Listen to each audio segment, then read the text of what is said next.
19. Great story. It wasn't a good story last week. Morgan Shepherd wrecked in practice, was, a big wreck, wasn't it, guys? In practice at Texas Motor Speedway, and here it is. Yeah, and Morgan obviously running on a very limited budget. Got up out of the groove here off of turn 2, and then down across the track and a hard hit to the inside wall.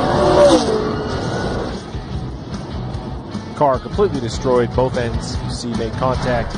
Something about Texas and tore up a lot of equipment. They didn't have a backup, Steve, and here's the good part of the story. Kelly has more on that. Yeah, Marty, the nice part of this story is that so many people came and approached Morgan Shepherd to try to help out, and it was really JD Motorsports that lent Morgan a car in Texas so that he could compete in that race. Meanwhile, Morgan Shepherd's crew went back to North Carolina to start getting the car ready to come here to Phoenix, a big journey.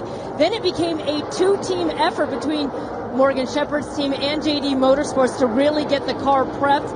And then it gets even better because JD Motorsports actually sent one of their truck drivers with Morgan Shepherd's hauler driver so they could actually get the car here in time to compete. So what I love about this story is it's two small teams, really. JD Motorsports, even with multiple vehicles running on such a limited budget, really stepped up to make sure that their fellow competitor could be here competing.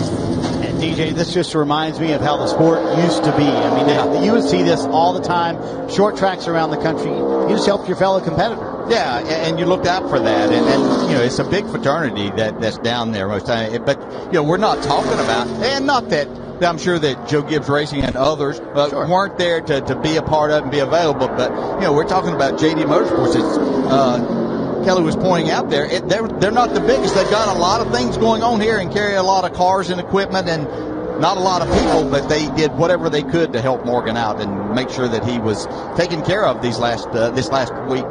Just shows you the guy Johnny Davis is, and leading that race team and willing to help out a fellow competitor. Speaking of JD Motorsports, Ross Chastain, some big news today, as you mentioned, signing over to the 42 car. He'll be there full time in 2019, and I'm excited.